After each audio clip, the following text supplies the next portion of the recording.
All right, hello everybody. Welcome to Alive with Investing Education Academy. Thank you for being with us. Today, we know what's going on. We know you guys are having some serious anxiety about what you're seeing in the market. Different people with different time horizons feel differently, but then there's also those new beginners. We're going to talk about all of them very quickly.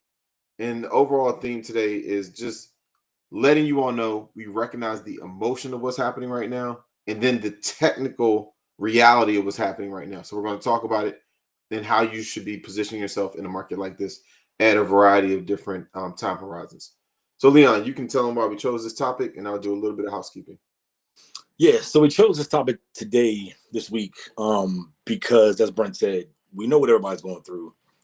I mean, it's reported on the news every night. The Dow is down 1,000, the Dow is down 2,000, and people that don't even really pay attention to the market, like Brent and I do, kind of daily, and maybe people watching this, just the average Joe is feeling the pain of the stock market, right? Because everyone, well, not everyone, but most people that have jobs have a 401k, and that money is typically invested in the stock market.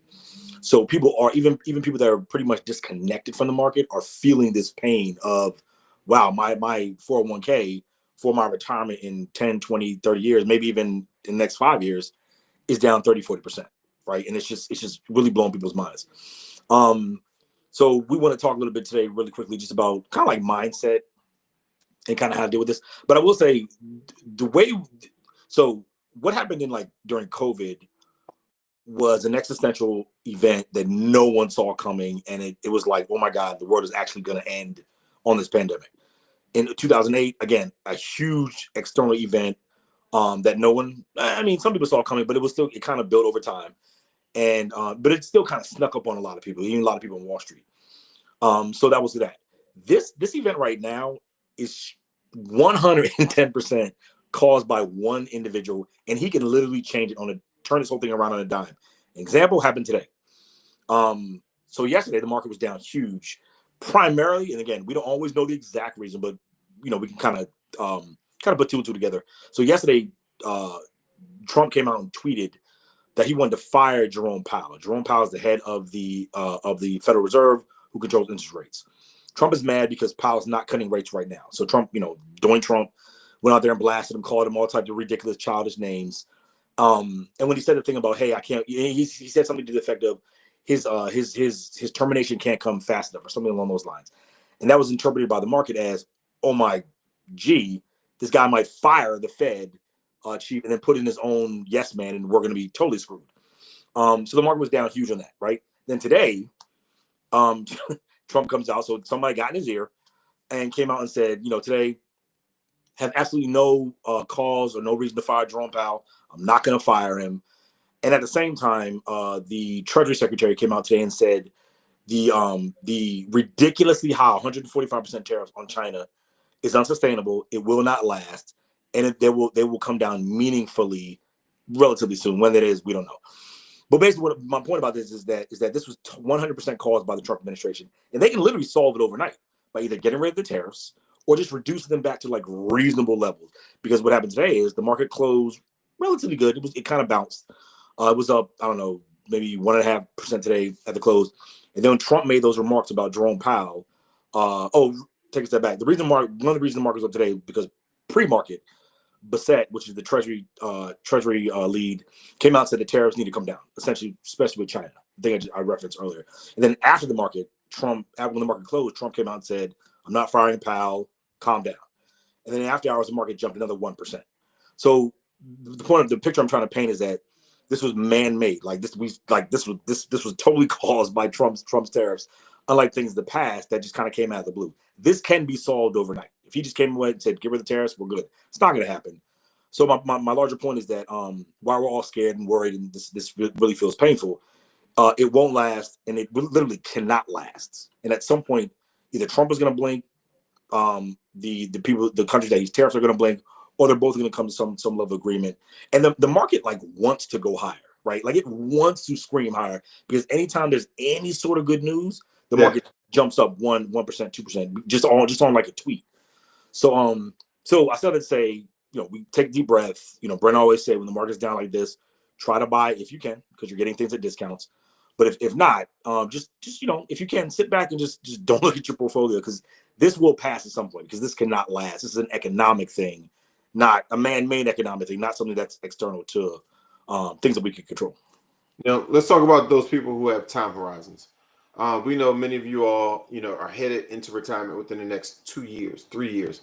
So you're looking at us like, I need to protect my money. I only have 2-3 years in this market, and it looks like who knows what this guy might do next. And we get it, when you're looking at your time horizon, but we also get it to say, hopefully you're part of Investing Education Academy, because we talked about moving to a defensive position in like September of last year, but that's neither here nor there. We're here now. Some of you all landed, and many of you all don't revisit your 401ks, your 403bs, your 457 plans. And then, some of you guys are more sophisticated 415s and 412Is, but we know you don't check it. Most people don't. And in this market, what happened is you have two groups. You have those that started checking it every day, and those that just stuck their head in the sand and was like, I just don't want to know. I pray it's going to be there when it's time to retire. We really suggest somewhere in the middle. You need to, number one, revisit what your suitability is right now. What is your goal with your 401k?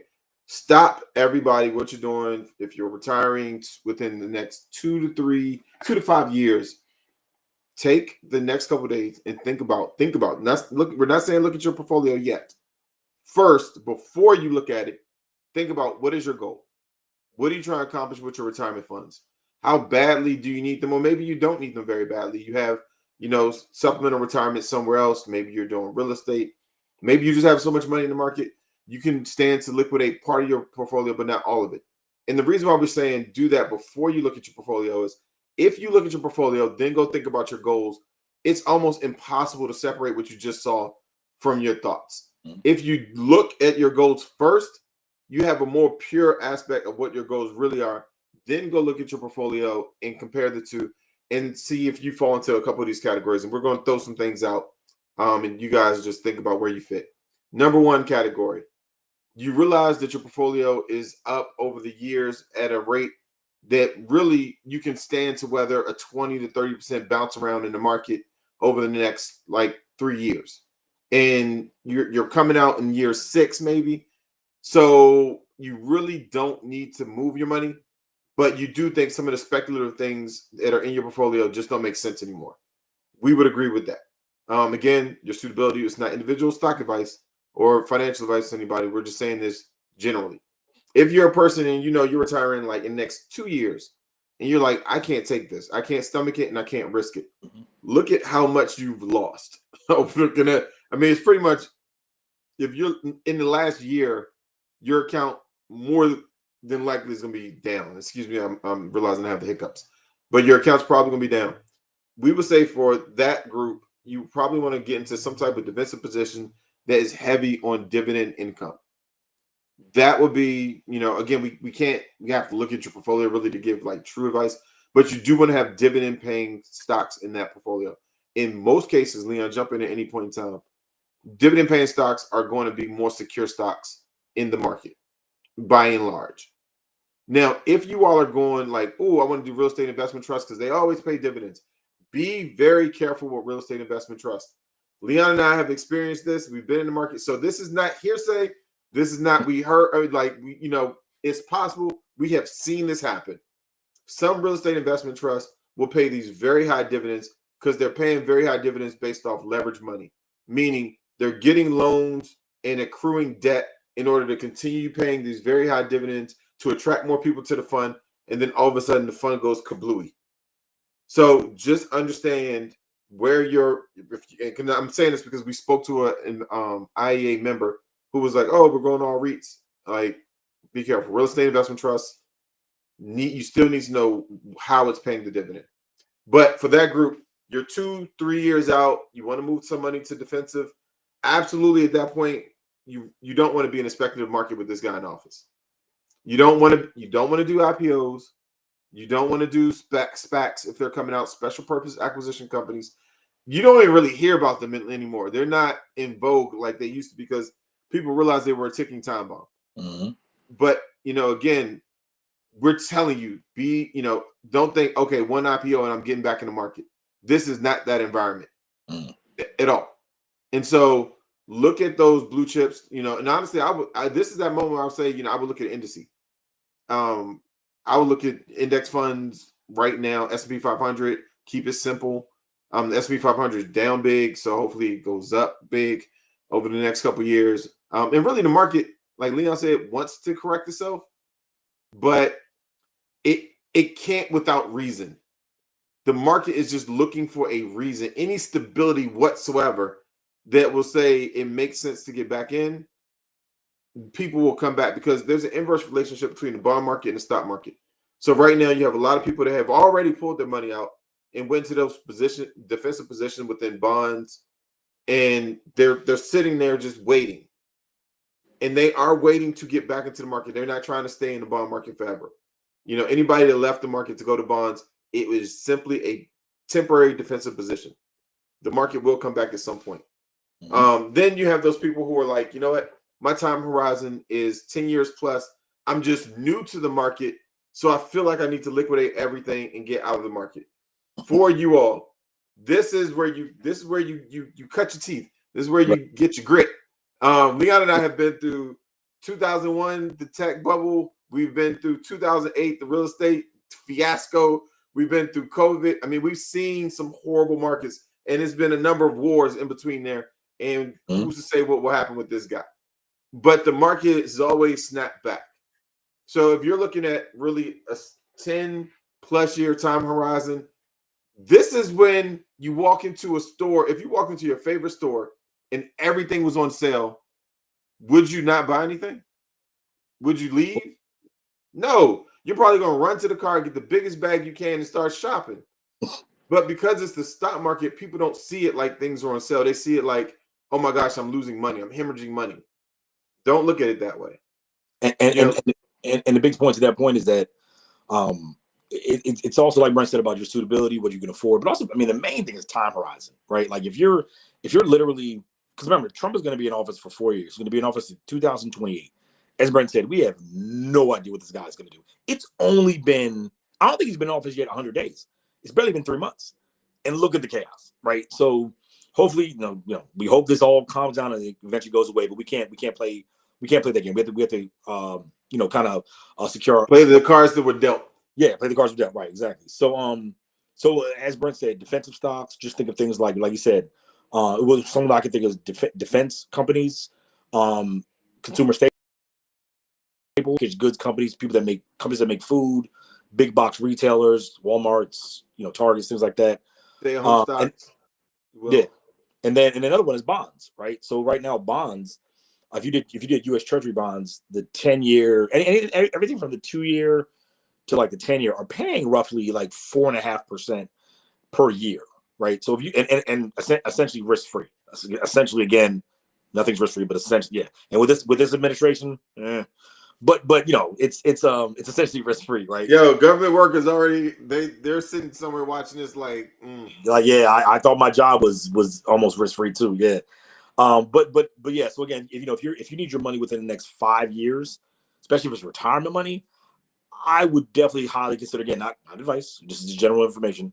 I would highly look at possibly moving some money either into highly defensive, like I said, consumer staple stocks, defense stocks, and then possibly bonds, because again, we don't know what's going to happen in the next, we don't know what's happening tomorrow, much less in the next year, 2 years. Yeah. Oh, Leon, let me say this while you're in that vein. If you are switching to the bond market in this environment in particular, you want to do some bond laddering. You don't want to just get a bond and be in that singular bond forever. And for those of you all like, what the heck is bond laddering? I've never heard that before. It is a fancy way of saying get bonds with different time horizons. That's it. Different. If you can, different interest rates from different entities. So you may get some junk bonds, which are nothing but corporate bonds. You may go get some bonds from, the government bonds through the Treasury, but get varying maturity dates. And if you could, values of the bonds, you might get one for 5,000, one for 10,000, one for 20,000, just varying rates as well. It just A variation. That's all bond laddering means. Yeah, think about bond laddering like how you diversify your stock portfolio. Yes. We always say, buy tech stocks, buy defense stocks, buy consumer staples, buy retailers. You want to mix it up. Different sectors. Bond laddering is the same thing. So you want to buy like maybe a 2-year, maybe a 5-year, maybe a 10-year with different dollar amounts. Because again, you want to diversify. And remember, and truthfully, I would even get some corporate bonds in there. I think right now is yeah. a good time to get some corporate bonds. Yeah, that too. I mean that but again, when you do corporate bonds, you want to do same thing with stocks. You want to do strong companies, Verizon's, Visas, Microsoft. You don't want to go out here and do some SPAC or some IPO that came out. Yes. You want to get companies that can fight back if they need to. Yeah, right. As we say, household names if you're going to do it. But yeah, so I mean, the whole point of this is really like we get everyone scared. Everyone is like kind of freaked out. Sucks looking at your portfolio when it's down. But the main thing you want to do right now, if you haven't already, like Brent said, set your goals. Then look at your portfolio, and if you need to talk to a financial advisor. If you want to join IA, that's another thing you do. But you definitely want to. You don't want things to sit. And again, not trying to scare anybody, but what's happening right now could lead to some long-term problems with particular companies and particular industries. If this tariff thing goes on for a long time, a lot of small businesses will go out of business, and that's just going to filter up the supply chain to even larger business. Not saying they're going to go out of business, but they could really struggle. So yeah, you just want to assess where you're at. Again, if you're 10 years plus, from our perspective, not advice, you should be looking to actually buy a lot of these dips because your time horizon is way past the current Trump administration. And 10 years is forever in the market. So. But yeah, and I think assessment of where you're at right now with your portfolio. One thing we might want to do, we're not going to talk about this now. We're actually going to wrap up. But I think, Leon, it might be interesting to do a podcast on how ADRs are being affected in this particular environment. Because there's a good chance they're getting a bump because they're able to trade here, but they're not subject to some of the regulatory issues that we're having. And just for everyone, ADRs are just No, tell them yet. Oh, don't sorry. tell them. They got to tune in. Oh, my bad. That was a tease. That was a teaser. Yeah. So if you want to know what ADRs, you got to tune back in or join Investing Education Academy. We're going to talk about that inside of IEA. It really is just something I thought about just now. It's probably interesting just to see what's happening with them in this particular environment. Right. Yeah, we can definitely do that. It's kind of a different topic, and something I doubt you'd find most places. So no, and so we know we owe you all two things right now. But before we give you the two things, let's summarize what we talked about. We know the market is crazy. We know there's emotions flying high. But if your time horizon is in that like 2 to 5 year time frame, you might really want to move into some defensive positions and get rid of any speculative stocks. Stay away from IPOs and SPACs, special purpose acquisition companies, as they come about. And even anything like where you're looking at, giving startup funds to your cousin's company or whoever in this environment, you need to make, not to stop anybody from funding a new startup. I want anybody mad at us, but we're just simply saying, make sure your ducks are in a row. This is a different kind of environment. We still want you investing. We want you helping out your family, helping out those new entrepreneurs out there. Just make sure whatever you're investing in has, beyond the shadow of a doubt, the possibilities of real growth.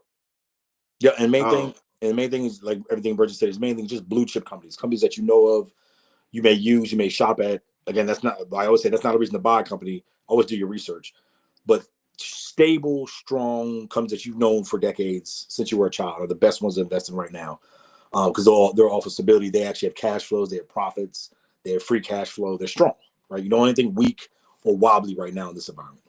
Yeah, and we know if you are 10 years plus, this sucks. And if your time horizon is 10, 20 years plus, there's a good chance you're new to the market, and this is something that you think is just going to end the market. It is not. The market may change the way it looks based off of these tariffs and some of the regulatory issues that are coming about. But the market is actually extremely resilient. And trust me, these billionaires out there don't want the market to go away. because it's a way that they transact business and make money too. So, you know, this is that moment. Things are on sale for you, that especially that set 10 years plus, things are on sale. You still need to choose wisely. I honestly would still stay away from IPOs Mhm. and SPACs. Probably you won't even see that many hitting the market, Right. except for, you know, like some crazy yahoos out there. Right. But you know, just be smart. Think about your goals. And for government workers, you know, I do want to say our heart goes out to you all. Even the ones that haven't lost their position, just hearing about the stress that's involved in holding just a job, with, you know, just the way the environments are. Want to take a moment and just say, you know, we just wish you the best, and we Yep. wish you some peace in what you're doing. And if you do decide to take a buyout, if you do decide to take early retirement, think about what that does to your retirement plan. You want to understand what that's going to do to your retirement plan before you sign any papers, before you just make an emotional decision. Think about your retirement. Think about your benefits, what you can take with you, what you can't. Make a very informed decision financially before you make an emotional decision that hurts you financially. Right. You know, we couldn't imagine what it's like, so we're not going to try to act like we can. We just simply say we recognize it. You know, our hearts go out to you, and we offer this advice. Hopefully, it makes, you know, your life better or helps you make a decision that doesn't feel so rushed or unthought out. Yep. And with that being said, we owe you all 2 stock picks, which we will give to you inside of Investing Education Academy. Oh, you know what? If you are also a government worker and you're interested in joining IEA to get some, you know, advice and just to be part of our community, I say just send Leon a point of contact, like either through our Facebook group. If you search Investing Education Academy on Facebook, you'll find our group, and send us a direct note if you're interested in joining. Let's see what we can do. Right. So, you know, do our part to be useful in this environment. All Yep. right, Cool. All right. That's that's good. it. Everybody have a beautiful day. Stay calm. Find your peaceful space in the world and live in it. Have a good day.